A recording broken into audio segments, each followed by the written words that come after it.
Today, I have the two coolest sisters that I've known for a long, long time. They are the creators of Found Palm Beach, a curated collection of sustainable luxury items sourced from around the world. Today, we talk about failing at homeschool, life after divorce, and being intentional with what you let into your life. Hey there, and welcome to the Cinnamon Effect podcast. I'm your host, Kimberly Hand, and I'm thrilled to have you with me on this vibrant journey of discovery and growth. This podcast is your go-to space for embracing intention, where you'll find clarity on your unique path, deepen those meaningful connections, and unleash your creativity like never before. We'll explore how to build unshakable confidence and celebrate the beauty of gratitude, all while savoring the calm that consistency brings to our lives. Thank you for being with me. Let's sprinkle a little cinnamon into your day and make life sweeter, healthier, and more fulfilling. Oh my gosh, ladies, this is so fun. I have Andrea Pertnoy and Marisa Pepper here today with me.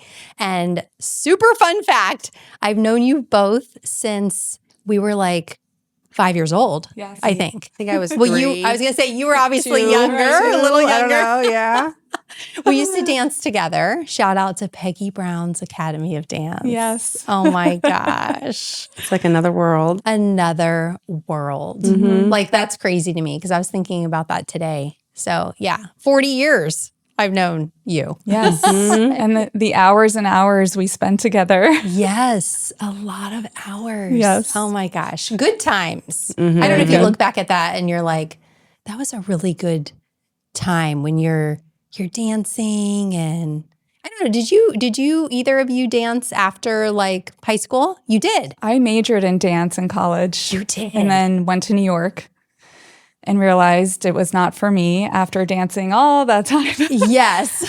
You're like, sorry. Yeah.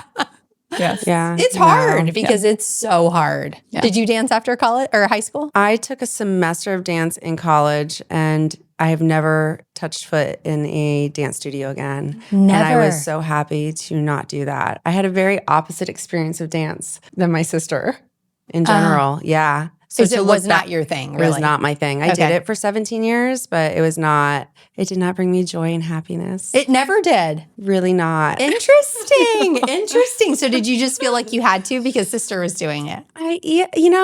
Maybe it was just the world I was in. I went to the art school. It just was like going with the motions of life and, you're just going to dance and that's what you do. So Yeah. that's what I did. I appreciate it now, looking back on it, just what it, attributes to life and poise and being dedicated to something. But beyond that, Yeah. it wasn't my passion. Do you wish that you would have like played a sport? I think about 1000%. I know. I think about that too. I'm like, I never played a sport Like in soccer my life. Yeah. or yeah.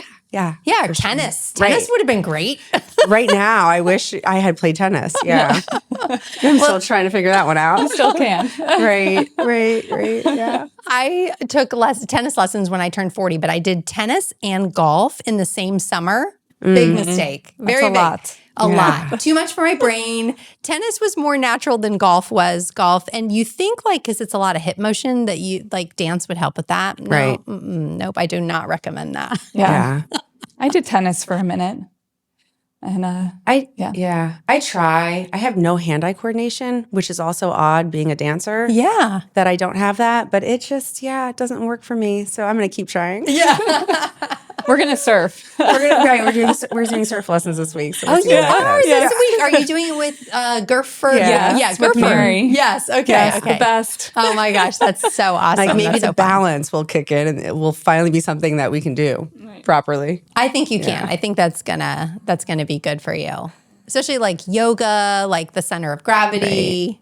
Yeah. Did you teach yoga? I taught yoga full time for 12 years and I have my studio. So Yeah, you I've had many lives. Oh my gosh! So that's what I love because you have had many lives. You had a restaurant, Yes. right? Yoga, the dance aspect of life. You both have this amazing store, Found Palm Beach. which I'm obsessed with. I have some of your pottery in my home currently, bowls and cups, and I'm like obsessed. And you're designing clothing. Like there's so many layers to this store, and it's so beautiful and so intentional. So Thank you. what made you, first of all, come together as sisters to do this as a business together? And what kind of took you here from all the things that you've done previously? I think looking back on it, everything has led to this moment. And Marisa, I mean, I'll let you speak for yourself, but has been in fashion for decades. And I was in dance and yoga and vegan and had retail experience, certainly not to the level of yours. Thankfully. Yes. Who needs that? No. Too much experience. Because retail is hard also. Were you like Devil Wears Prada? Like, yeah. So, because there's that. Yeah. I mean, I've done all aspects of fashion at this point. A lot of it's been corporate based, but it's always been, retail focused, whether it's training or hiring or creating stores for other companies. So it's been something that I keep thinking I'm going to leave and being pulled back to in a different way. And it did. It kind of all came to a point where I've been in luxury fashion for most of my career, and everything that has been being broadcast into the world over the past few years about our earth and what's happening and the fashion industry. I think with Andrew's influence of lifestyle that she's always had on me, and I'm so grateful for. She does all the research and like figures out all the stuff and tells me, I'm like, okay, yeah, that sounds good. We're gonna go with that. And then I'm like, I'm still wearing leather, but the rest of it I get. But no, the whole, our lifestyle ethos that we've shared for 2 decades now, and knowing that this is kind of where I excel professionally.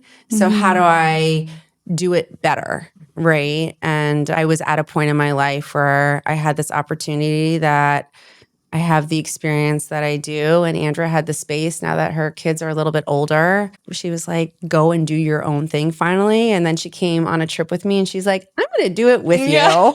And that's how it happened. It's been just very effortless and seamless as far as us partnering. And we add very different things to the pot and respect each other's point of view, even though they differ sometimes.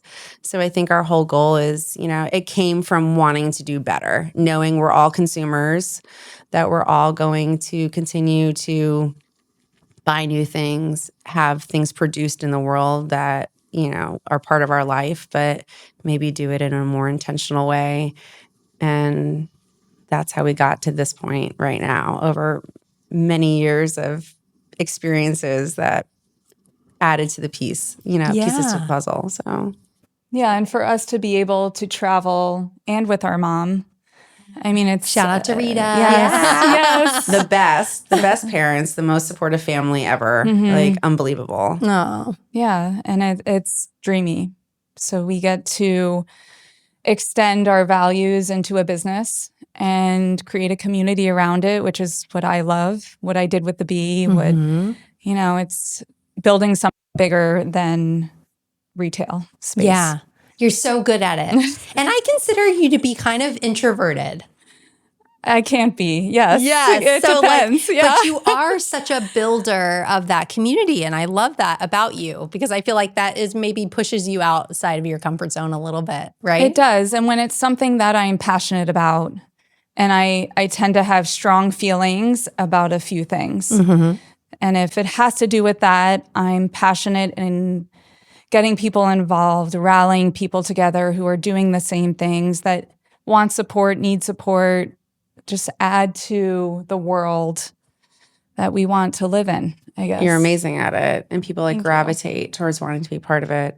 Yeah. And then being able to support the artisans that we're connecting with, mostly far away, now some more local, but being able to know that we're really giving life to old techniques and people that, there's not a next generation to pick up what they're doing and kind of bringing it to the surface. I think that's a huge part that makes it special. It's not just about like our bottom line. It's really about being able to harness these gifts that the world is slowly losing and they don't know about. And it's really special. Yeah, and do that. We're lucky to live in a place that has so much abundance that can support what we're doing. And people have the time to invest in the vision and the story behind the story behind the story.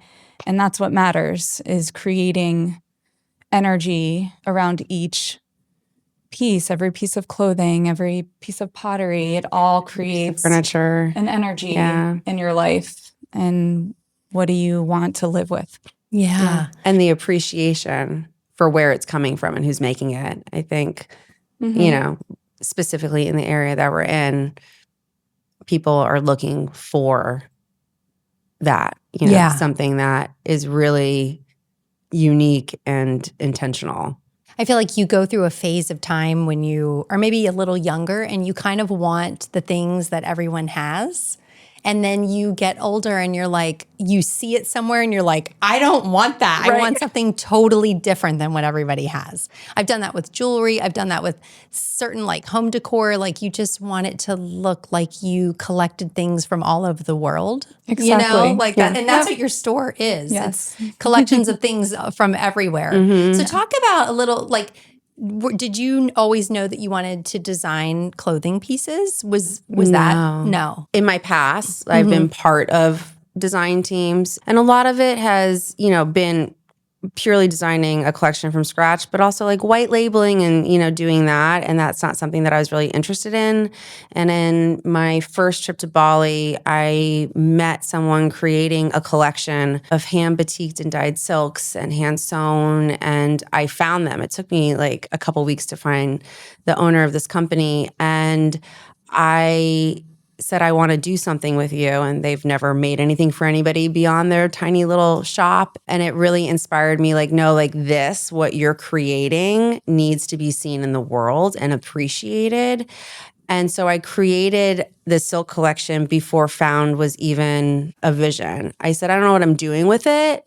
If nothing else, I'll wear it and my family will wear it, whatever. And that was really the beginning of, okay, let's do this. And then what do we need to go with silk? We need cottons. And, you know, we found the best cotton factory in all of Peru. I found them years ago. I've been dying to create a true collection with them. So that's kind of how it started evolving. I wasn't like, oh, I want to be a designer. I didn't have, you know, proper technical training. I don't consider myself a designer. I just think of things, pretty things, and I'm like, how do we create this? So I, you know, it's not like I'm But you have an amazing collection, but you're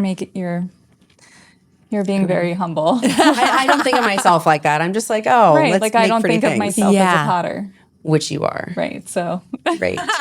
Right. Yeah. So you have an incredible eye, right? Yes. For like the clothing is gorgeous. I need to go back in and actually this is shop. our silk collection. The silk it's unreal. It's beautiful. Thank you. I love the patterns. I love that. Is that sweater yours too? Yes, this is actually it's not our And her collection. pants. Yeah, Oh, it's and the pants? Yeah. Oh, wow. It's an organic cashmere collection out of Denmark. It's owned by two women.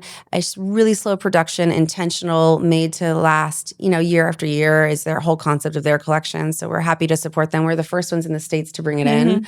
Very So those are the kind of things that obviously, you know, like I said, we weren't like, oh, let's create a collection and open a store for our clothes. So it's part of what we're doing. But when we find things that we believe in supporting and, you know, have an ethos that combine with ours. So yes, the cashmere's from us. The denim is an Australian company. It's an amazing organic denim, Australia. Yeah. Wow. Organic denim. See, I did not Yes. think the denim was, but Yes. All organic Yeah. cotton denim. Yeah. Wow. Oh, and yours too. Yes. Oh my The God. whole And the thing. shirt. Yeah. Okay. I knew the The shirt. jewelry. Actually, I you're know. like bedazzled and found today. Everything. I walked out naked, but yeah. Oh my mean, gosh, I love it. I know, I love her necklaces. Mm-hmm. Well, you had told me when I was there, I think, which was very, very much in the beginning. I don't know, you were only yes. open like a week or so. And I'm like, Yeah. I was down there and I was like, I'm coming back. But you had some like antique pieces from Paris, right? Was I right about that? They're not antique, but they are made in Paris. Okay, made in Paris. And there's some one of a kind, but it's all very small batch, handmade, upcycled gold. And we had the Turkish collection that you were wearing. Which is all handmade. It looks designed after vintage vintage. to me, It I does. guess. It's all inspired by vintage pieces. Yeah. And you are creating pottery. So we ran into each other in the Bahamas, Right. remember, in a So very small random. place. And we were like, oh my God, like that's crazy, right? Because very small island. Yeah. And you were like, I think then you were like, I'm starting to make pottery. And I was like, that's so cool. And I was like, I'm not drinking alcohol. Remember, we like just like connected, like this is what we're doing. Yes, Right. I know. And I'll never forget that because I sat at that table and I said, I'm starting to think about that. And now I haven't had a drink in over 2 years. Yes. And so I think about that sitting at that table with you all the time. But yes, I took classes at the Armory like nonstop for a year and a half. And I had a studio at home, and during COVID got a kiln. And luckily we have space in our store where I can get the mess out of my house. Yes. And I have a little studio that's perfect. And I just love dropping the boys off and having a couple hours by myself to It's the best. hang out in my studio. Walk in and yeah. see you creating. It's beautiful. And there's sometimes fun. people shopping yeah. while you're doing it. Like a little zoo animal right, behind she's us. You know, like when you're traveling and you see people weaving, or you're like, "Oh, it's so cool." I'm like, "Here's our exhibit." And my introverted friend, how does that make you feel? Are you? It's interesting. Sometimes I pretend that, they're not there. Yeah. And sometimes like, They probably are like, let's take a selfie with her, right? I mean, it's interesting. It is interesting. Yeah. I need the fogger that like fogs the glass. No, you don't. Oh yeah, like what's like the a ice cream big- store where you just like shut the windows? Oh my gosh. That's what you need, Is a that window. still? Yeah. Bye. Yeah. Yeah. One day we'll get there. No. Oh my gosh. I'd like to see it. I mean, I just love it. I think it's so beautiful. I'm so excited for you guys that you're Thank you. doing this and doing it together. How special. And your mom is there working sometimes, right? Which is Yes. special. We have It is. Wednesday night mom, so she comes. Girl and- nights, Wednesday nights. Yeah. And It's fun. Yeah. It gives everybody just something to put their energy into and smile and be together. And it's really nice. Yeah. It is. I noticed that you can shop online now too. I feel like that's Yes. like very We have a full blown website. Yeah. Yeah. So it's updated often. But yeah, it's nice, I think, especially as summer's approaching, that, you fall in love with a t-shirt, you can order different colors online, or your Yes. silks going up to the Northeast for summer. So Yeah. we're excited about that. It's an evolution, just like the store is. I mean, the store is constantly changing and what's in it. We just had a huge flip of the store with our new container from Bali that arrived a few days ago. So, as the store changes, the website will. How long is that like you put in an order, so to speak? Does it take months? Yeah, it's about 6 months from the time that we start conceiving the container to the time that it arrives. Wow. It's 2 months just on water. Yeah. So we have to design and create, and then it ships, and it takes 2 months. It gets packed and then it ships. Yep. And sometimes it's held up at customs for a Yes. while. So that's always fun. Which is fun. Oh my gosh. That's a lot of pre-planning. Yeah. Yes. Yeah. It's also, as a new company and newly into the furniture business, we're just kind of like, we like this. We don't know if anybody else will, but we're filling a 40-foot container with what we like and hoping it works. Yeah. So as the store was barely open when we were already creating the container that just arrived.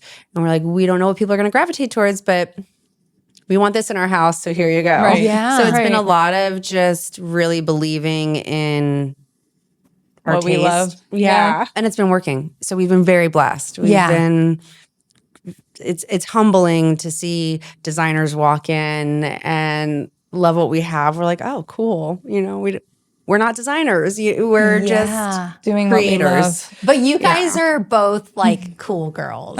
I will say, like, I feel like always since I've known you, like you've always been very cool. Well, thank That's you. very sweet. That's So I not- trust anything that you have in there is cool. Thank you. Yes. It's different.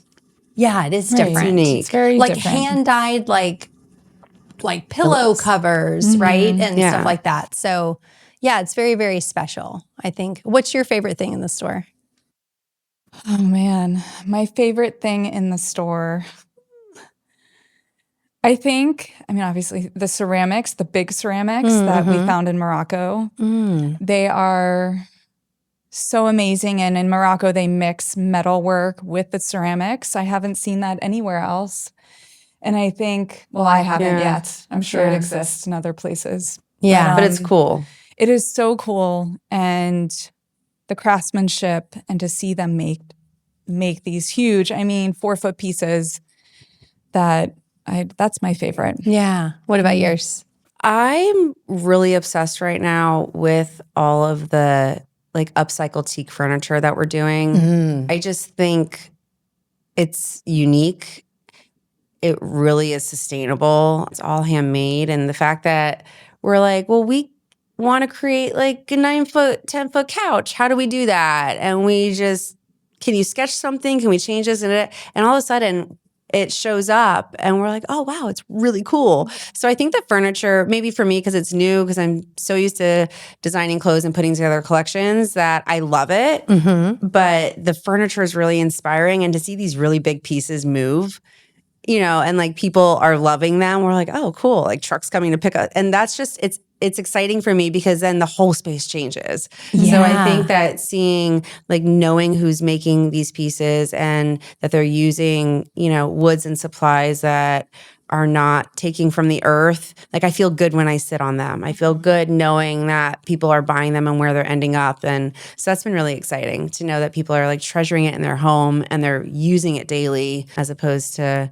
something that maybe you use once in a blue moon. Yeah, that's So special. I love that. I feel like I've gotten there with clothing where I'm like, I don't want the fast fashion, I don't want the icky fabrics. Like I was telling a girl I was working out with the other day, I'm like, I don't think I can physically wear the Lululemon anymore. And I don't know if it's because I've been so educated on it now. And a lot is coming out just mainstream where they're like calling them in front of Congress, I think. And like a lot of things are happening with Lululemon. Right. But look at how many women are wearing that every single day. And I said, I just can't undo what I've heard. And now I'm, seeking out some other brands, but just, everyday clothing and what I want to put on my body. I'm a Taurus, so I want luxury. I want cashmere. I want silk. I want those fabrics. Yes. And actually, you probably know Whitney Taylor. Yes. Whitney, she's amazing stylist, right? And so she was telling me, she was like, no, you need, as a Taurus, she does this whole really cool way of styling where she takes your sun sign and your astrology and your numerology and everything. And she was like, you want luxury, you want silks and that kind of thing. So you're speaking my language in your store and everything just feels so nice. It's all completely natural. So, we do, organic, regenerative as much as we can, B Corp, but all the fibers are natural. Like to put poly on your skin this day and age, I think is just unnecessary. Right. And where it ends up, it's interesting to see people that want to live this organic life and then shop at fast fashion places where it's a full circle. Yeah. And I just don't think that people, maybe they're not educated yet. And that's a big reason of why we're doing what we're doing. Like we want to educate you. We want you to know that when you're buying this t-shirt, this is what you're buying. And that you're not putting the chemicals on your body because our skin is our biggest organ and you're absorbing everything through it. So even some of the very large luxury brands are using plastics. Yeah. And I'm like, why? It's not necessary. Natural fibers can create any shape, any tone, any texture. And it's an evolution that most of the other world has already caught up with. We're a little behind the ball here. And so it's our job to make sure that people know that there's options, at least, whether you're getting it from us or somewhere else. There are options and there's a way to do a little better for yourself. Yeah. Because all of those fast fashion items take years and years in the ground to. Well, they don't. Right. Plastic is there forever. Yeah. It just breaks down more and more and more. Yeah. I saw something where it's like washing up on the shores of beaches and just clothing. Because we everywhere. don't think about how much we waste. So, I've done different challenges on this, like I've talked about on the podcast, No Shop September, where I'm not going to shop for the whole month of September. And just really, yes, I may go back to shopping in October, right? But I have evaluated, just like not drinking, like you stop drinking, you evaluate how you feel. And I think you make better choices after you've done that. So same type of thing, be more intentional, buy less, but buy better quality, better fabrics. That's my total mindset. So that's beautiful. That's why I wanted to have you guys on too, because I just think it's so important. And it does maybe take a little bit more research or seeking out to find those better fabrics. But I'm looking at everything now. I may like something that a fancy designer did because I do like fashion. Yeah. And I'm like, oh, it's like polyester. Like, what are we doing here? Right. And that's the thing, that people are buying the big labels and thinking, oh, well, it's luxury, so it must be good. And when you start digging deep into a lot of these large labels and how they're producing and where they're producing, and the fact that they might be stamped at the end of the day in a European country, and so it's made in Europe or made in that country, and really it's being manufactured in 5 other countries around the world before it hits there. When you really start to think about it, it's like I don't blame the consumer for assuming that if I spend a lot of money on something, it must be good, but it's not necessarily. And it doesn't take a ton of money. I mean, we are definitely, I think, accessible luxury. Price point isn't for everyone. And it's because it's impossible to make what we're doing at the level that we're doing that maybe everyone can, have. But it's also not the price point of super luxury brands, and yet the quality of it is as good or better, ethos-wise, it's better than what you can get. So I think, again, it's not like the consumer's fault completely, because they're being fed information that they don't know to dig further. Yeah. And so, and we've just kind of been doing it one way for so long too. So it's just your early adopters, right, of bringing this, and I love that. We're trying. Yeah. So I want to talk a little life stuff, because you were like, I'm an open book, which I think is funny. I was like, okay, I'm glad to know this. She is, yeah. I am. I have a lot open to say. So motherhood, divorce, there's been a lot of things going on in life. So I would, love if you wanted to share anything about that. But with Andrea, we were talking about homeschooling. Yes. Because I was like, you homeschooled for a little bit. And you're like, I failed miserably. Yeah. But I thought, oh, that's totally you when you said you were going to do it. Yeah. So talk about that experience a little bit. Everyone who meets me is like, you homeschool your kids? I'm like, no, I do not.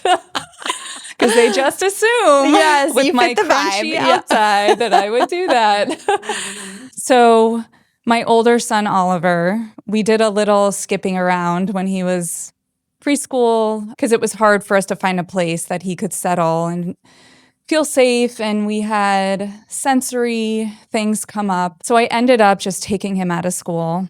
And I did mommy school for a while, where I went to every nature center from Miami to Orlando, which was great. And I loved it, but it's not sustainable. Yeah. It seems so great in theory. It does. You're like, I could take private school tuition and I could do all these activities with my child. Yeah. Why does that not work? It's just not sustainable. Yeah. It's exhausting. Yeah. And it gets to a point where you want them to have an education, and I don't have the bandwidth to be a teacher, which I'm in awe of every single teacher that I meet, knowing what they do every day. That being said, we did find like a co-op that we became a part of. And day 3, I decided that wasn't for us either.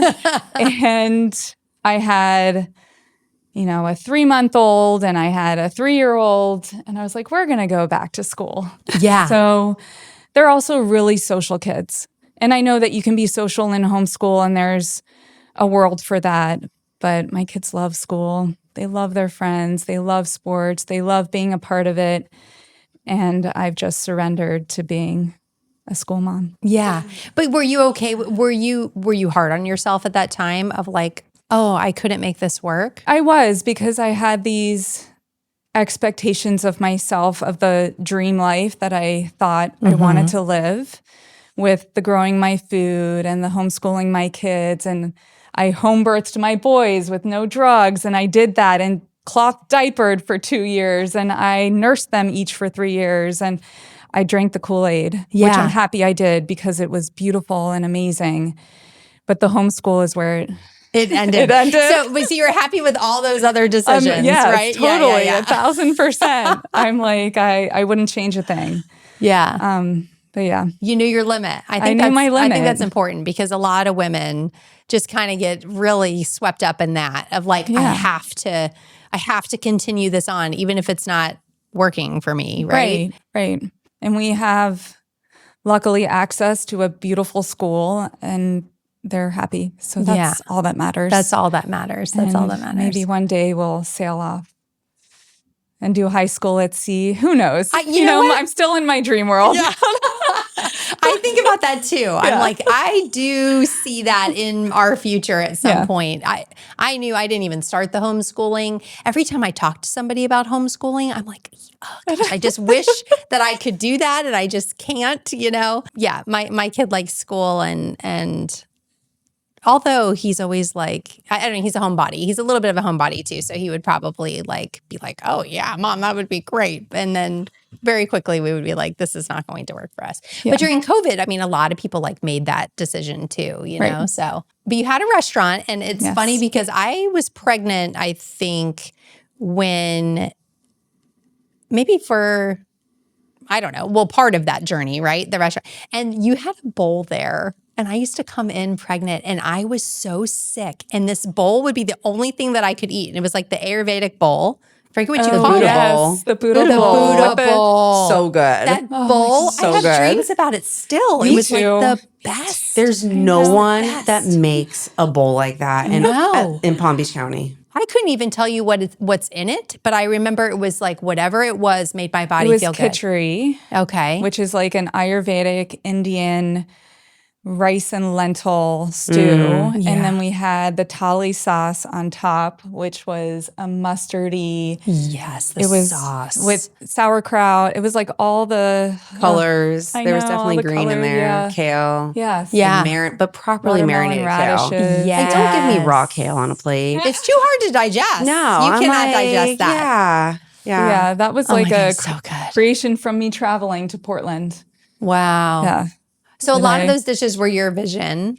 In the beginning, I worked with someone who we had hired, Alicia, who was an angel, and made everything in our kitchen for most of the time. I mean, there were other people, amazing people, but she was great at doing recipes. And I would, find a recipe or have an idea, and she would create it. That's amazing. So I was not in the kitchen doing the thing, but I planted the seed.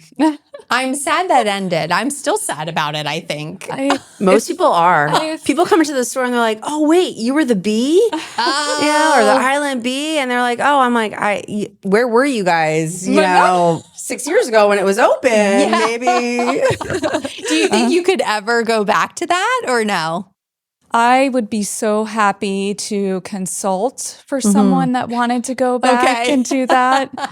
No, I am so happy with what we're doing, and I miss the food. Yeah. And I miss the people, and my yoga studio is there, so I miss but it was the community that I love the most. Yeah. And that's what we're creating now. Yeah. So I'm getting my fix. Yeah. Not with food, but with, yeah. That makes sense. Are you plant-based? Yes. You are? For the most part. So I did recently add eggs because of my boys. I felt like my younger son only eats beige food. Okay. And as a vegan, that's an issue. So I'm like, I need to put something.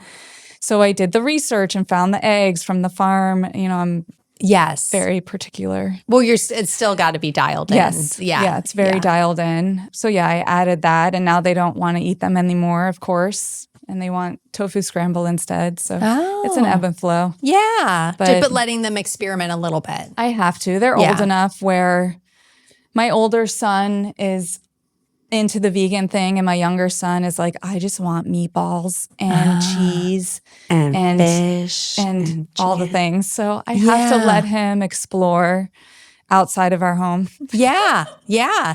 No, it's so true. Yeah. I was vegan for a while Really? and pregnant I was too, actually until a certain point. And then I was like, I'll never forget one night because I was dealing with a lot of food cravings, a lot of nausea, I was throwing up. And I remember being like, I think I need a steak. And my husband was like, are you sure? Like, this is coming out of left field. You know, I was like, yes, like I need one. And he was like, okay, I'll go get it. And he's a hunter. He's very much a meat eater. And he was like, okay, I'll cook you a steak if that's what you want, you know? And then and I ate it. And I remember thinking like, I don't know about this. And then like the next night I wanted a watermelon, 4 oranges and like 3 apples. And that's what I wanted to eat for dinner. So it was like very wild, like cravings and stuff. But after I had my son, I lost a lot of blood. And in the hospital, they were like, you need to eat red meat now, stat. So I was like, okay. And I did. And I just kind of like never looked back on that, I guess. But I could eat vegan probably for weeks and weeks on end. But then I would be like, oh, you know. I want a piece of this or that. Yeah. And I'm letting myself just kind of have the flexibility to experiment, I guess, too. And you have to listen to your body. Yeah. I mean, after my first son, I lost so much blood that I think if I had eaten a piece of steak, that would have, in a good way, drastically changed my healing experience. Yeah. And I didn't. And I think I maybe suffered for it because I just didn't have the right nutrients. And it took me longer to Interesting. to heal from that. Yeah, it's hard to be plant-based and be balanced. I mean, it's taken years and years to figure out how to feel balanced. Right. I mean, during my pregnancies, I was fine. And I didn't crave anything, which I thought was so weird. But Interesting. yeah, just that little piece. Yeah, it's interesting. I think some kind of balance for me now is like what I'm seeking, I guess. I But think whatever makes a person feel good. yeah. You know, I mean, I've been plant-based for a long time and I cook for other people that aren't. And I'm like, if this is like, you know, no judgment, this is how I'm choosing to do that. And this makes me feel good right now.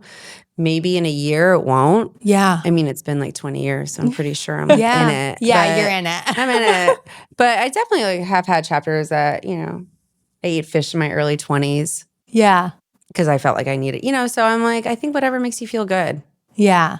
Yeah, I agree with just, you. Again, awareness of where it's coming from and what you're choosing, like which type you're choosing to put in your body. Yeah, make it high quality, like whatever it is, right? I think that's where I'm at right now. And like to honor that you're eating an animal that gave its life for you. Well, I know you plant-based girlies. I just did a hunting trip with my husband. Okay. I never Patagonia. Patagonia. I mean, I wanted to ask you about that. Oh, it was it's like on our list. It's a dream trip. You know what I was Not gonna hunting, but Patagonia. Yeah. But I did see this side of him of, I always knew he does honor because he always eats the meat. He's not like a trophy killer, so he won't like kill something and then not eat it. But there was so much honoring of the process and it was very beautiful.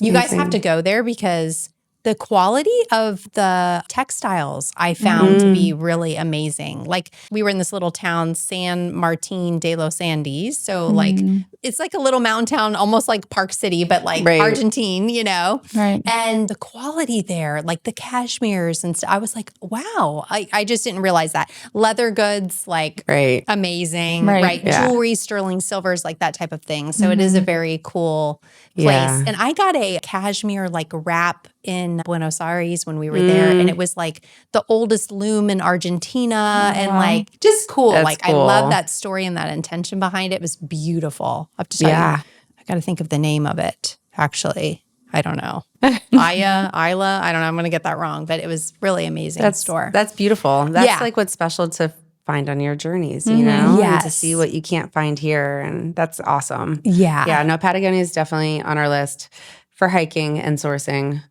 For sure. The issue is that right now the seasons are opposite, obviously, of where we are. So in winter, when we're busy at the store, it's the time to go to Patagonia. Yes. So going in the summertime here, because we looked into it for this summer, I'm like, half the things are closed. Right. Like, half Everything of was it's closed. Yes. But so I was just there like fall season. And it's beautiful. Right. Yeah. So we'll, maybe next year. Yes. Yeah. I would say must go. You definitely have to for go. that. Yeah. We always are looking like, where should we go? What's going to inspire us? And especially right now, we had some plans for the summer that had to change because of what's going on in the world, unfortunately. So we are staying kind of in the Americas this summer, going down to South America, Central America to do a lot of sourcing, but other parts of the world that we would have normally have gone to, we're not heading to. So we're always looking for good ideas in this kind of hemisphere. What is that like though? Because you're sourcing, you're maybe speaking to somebody who doesn't speak English or you don't speak their language. So what is that process like? I feel like that would be very difficult.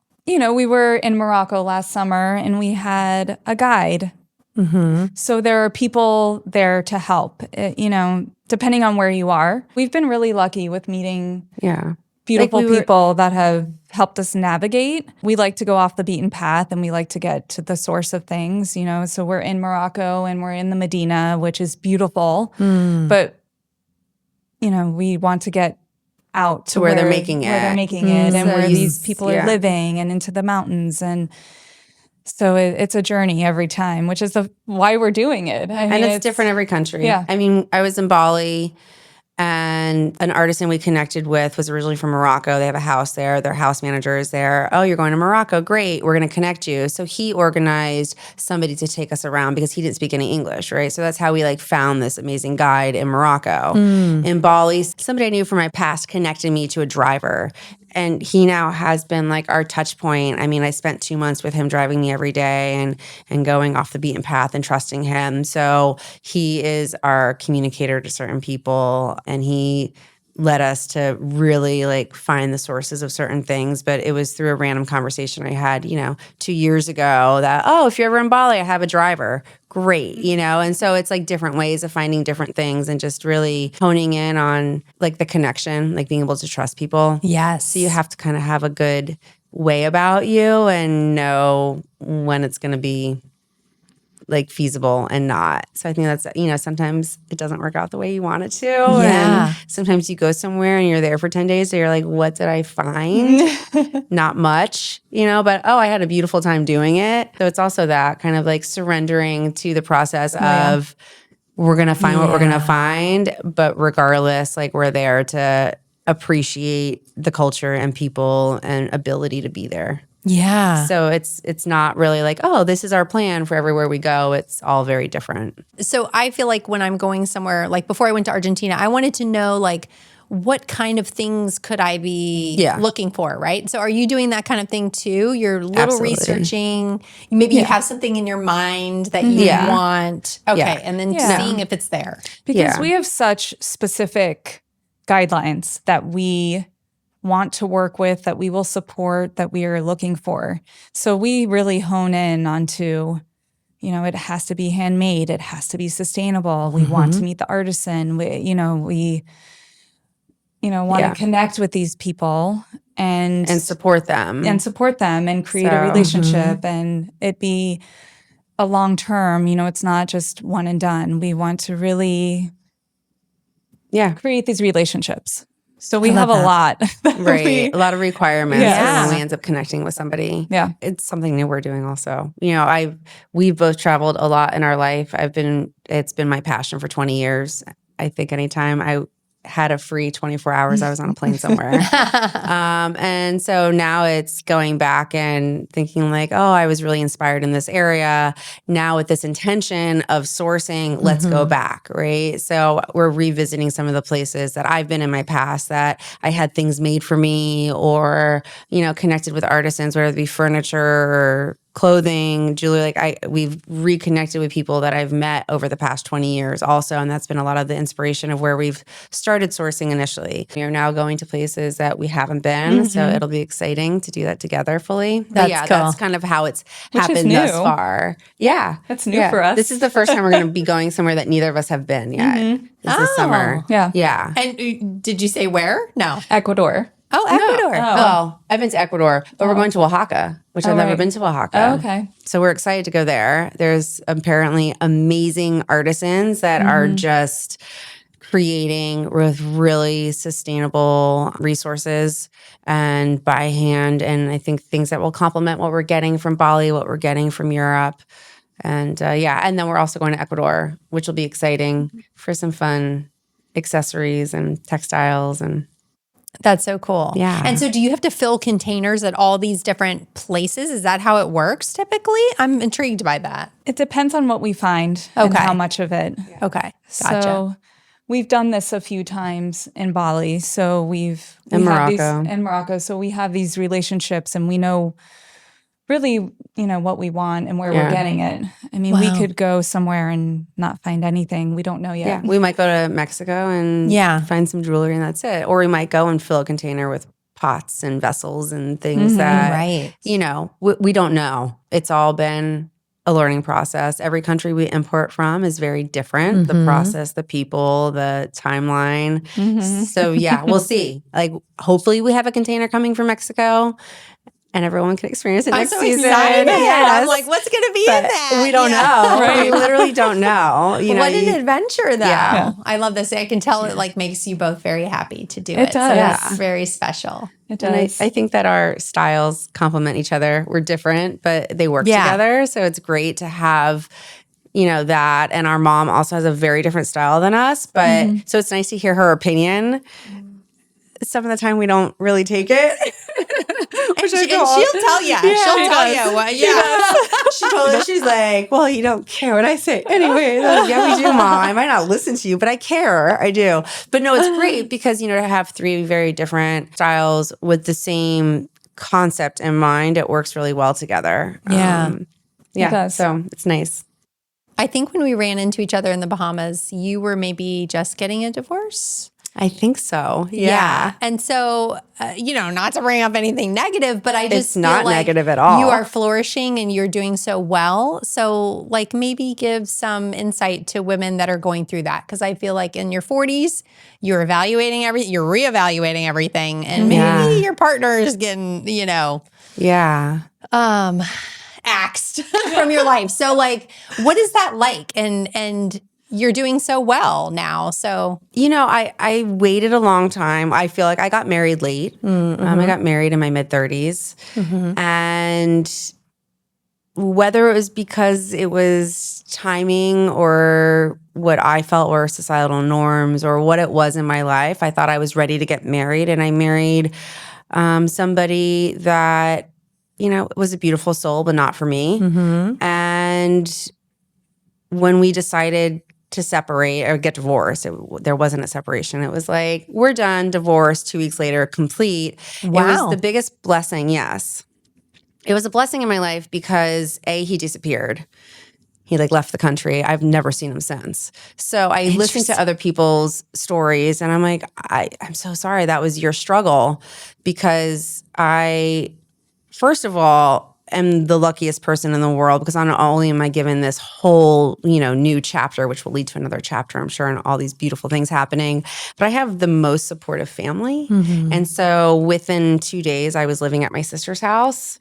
And 2 days later, she's like, okay, this is the last day. You're going to cry over this person. And I'm like, okay, cool, let's do it. And at the time, I was running a company in Palm Beach for somebody, that really wasn't able to run it herself. And so I was very occupied. I was very busy. And I just jumped into life again. And I thought, okay, that was this chapter and it served its purpose. And I, for the first time in my life, went into therapy and it changed my life. I think everybody at some point should try therapy. you should try it. Yes. And I found myself again. And I really decided there's nothing to lose by finding out what truly makes me happy and what I can offer to those around me and offer to the world and also learn how to receive. And I think that receiving, from my family and my sister and realizing the abundance that I lived in, it allowed me to just finally set roots where I thought I would never move back to West Palm. I've lived in many different places and I finally felt like, oh, I'm secure enough to want to be here, want to be by my family. It allowed me to open up a store, which I didn't do for 20 years because I didn't want to be rooted. And it really, through my divorce, I think through taking the time to find myself, it empowered me. And I've never been happier. I think that there is someone out there in the world that I will share this with when it's right. But to feel like I can do that in a way that is desired and not needed, not on a timeline, not because I want a family, just because I really am in a place that I can shine this light onto somebody and have their light shine onto me, I think is really powerful and something I wouldn't have ever felt had I not gone through what I went through. And so when people say, oh, I'm so sorry, I'm like, Don't be. This is the biggest gift in my life that could have ever happened to me because I'm actually feel like I'm doing something proactively and by choice. And I get to show up as this person that I'm proud of because I'm not dragging anybody else along or supporting somebody else's potential in life that, it's a lot of weight. And that's a partnership, and it's beautiful to be able to ebb and flow and support and give and receive. But that wasn't my existence in my marriage. And so to have the power to leave it, I think is beautiful for anyone that chooses to do it. Yeah. And it's not something that, of course you get married and you hope to stay married forever. And my parents are married after 50 years, and that's what you grow up thinking you're going to have in life. And you see their chapters and what they've been through and you think, okay, yeah, you just get through it. But I think choosing, especially this day and age, to be fulfilled and be happy is a privilege. And thankfully, I did not have children that were affected by it. I didn't have a lifestyle that, was difficult to detach from. So I feel blessed by my divorce. And a weight lifted off. Completely. Yeah. Really, like able to breathe again. And, people are deserving of connecting with and sharing with those that are deserving of them. And I feel like divorce sometimes gives people that opportunity to really find that person or other people that you can do that with. Because sometimes we just pick wrong. Yeah.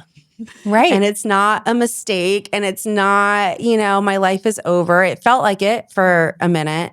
It did. I was 2 like, days. oh, wow. That's all you get. Literally. She's like, okay, we're done. And you know what? My nephews were in the home and I was in, a shared space. And I thought, yeah, I want to, not put this energy into this space. And honestly, it didn't deserve any more of my tears because it wasn't serving me and it wasn't positive. And you just figure out how to rebuild and like find what really fills you up and who's really important and who's worth your time. And sometimes you have to I didn't hit rock. I don't know that I hit rock bottom. I don't think that's what my divorce was. But sometimes you have to have the rug pulled out to say, oh, wait, there's so much more.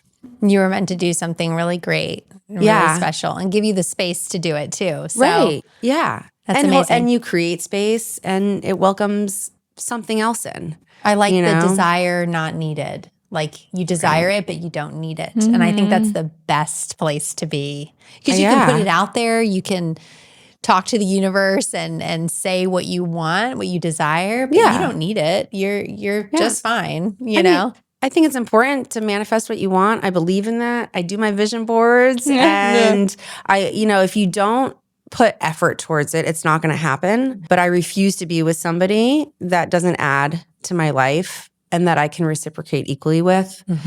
And I think that's a really strong place to be because, it's the icing on the cake, right? Like I'm super happy with my life and what we're building. And, I have everything I could possibly need in life. And so to find somebody to share that with is a choice. And I think a lot of people are in situations that are not by choice. And I'd rather be alone. Yeah. Because I'm good. Yeah. Not to say I'm not welcoming it. I'm welcoming it. Hello, single people. I don't love connection, and there's not moments where you do feel like, okay, I think it'd be nice to share this with somebody, or I feel, like you have to take a minute to be alone and be okay with it. But it's a choice. And I think everybody gets to choose that if you can step out of what you're in.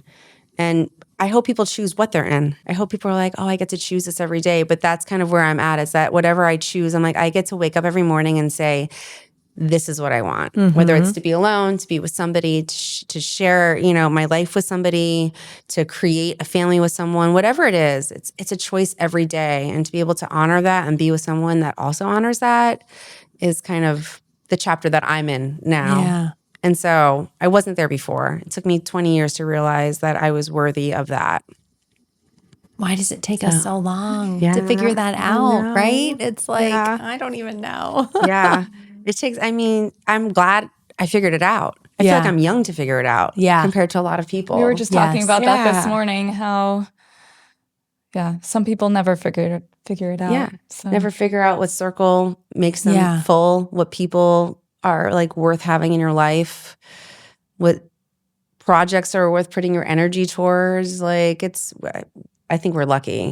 Yeah, like be more discerning. Like I think people need to be more discerning in general. Like just like you cannot give it all away. There's this guy I follow on Instagram, and he's always talking about like who you let into your circle and be discerning. And I'm doing that more and more. I just was an energy giver. Like, let me just give this out to everybody. Like, let me, I don't know. But that's what I'm almost 46.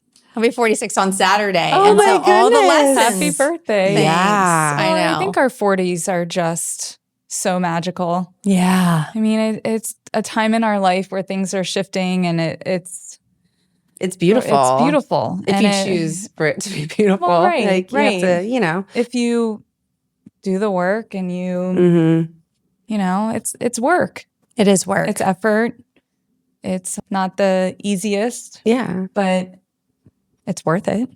I mean, there's just so much like juiciness if you choose to get into it, life can be so full. And I think some people, they just maybe never get there. Like you were saying, they just never get to that like fullness of all the opportunity and the synchronicities and all the things, like the beautiful things that are out there. So I want to thank you both for being here today. Thank you so amazing. much. I hope it was painless for you. It was so much fun. I could do this all day. We can keep talking. No? Maybe come again. No, that was, it's wonderful to be able to reconnect after so many years and to see what you're creating and, all of these beautiful lessons and conversations you're getting into the world. It's really special. So thank you. Special to me. Special to have you guys here. And let's talk about where people can find you. You're located, you have a physical store in West Palm Beach, and you have a website where you can purchase on the website, talk social media, whatever you want to shout out. Yes, we're on Instagram, Facebook. I think we're on TikTok, maybe. I don't know. I think so. The TikTok, what a Shout struggle. out to Gabby, whoever's doing that. So our website's foundpb.com, and the address is 4903 South Dixie Highway. So we're kind of in the new So-So district. We're just south of Southern on Dixie in a nice little strip mall. It's being such converted. A cool little area, right? Yeah, we love it. We love our community. It's amazing. Come visit. Yes, come see the sisters. Yeah. Thank you guys. Thank Andrea you. Pertnoy, Marisa Pepper. Thank you guys so much. Thank you. Thank Awesome. you. Thanks for tuning into this episode of The Cinnamon Effect. If you enjoyed our time together, don't forget to hit that follow button on your podcast app and sprinkle a little love by leaving us a 5-star rating and a quick review. Your support means the world to me. For even more goodness, check out the show notes where you'll find links to some of my favorite products. And don't forget to visit thecinnamoneffect.com to connect with me directly or to grab your TCE Gratitude Journal, your next step towards a more grateful life. I can't wait to spice things up with you again next time. Stay vibrant, stay inspired, and remember to add a little cinnamon to your life every day.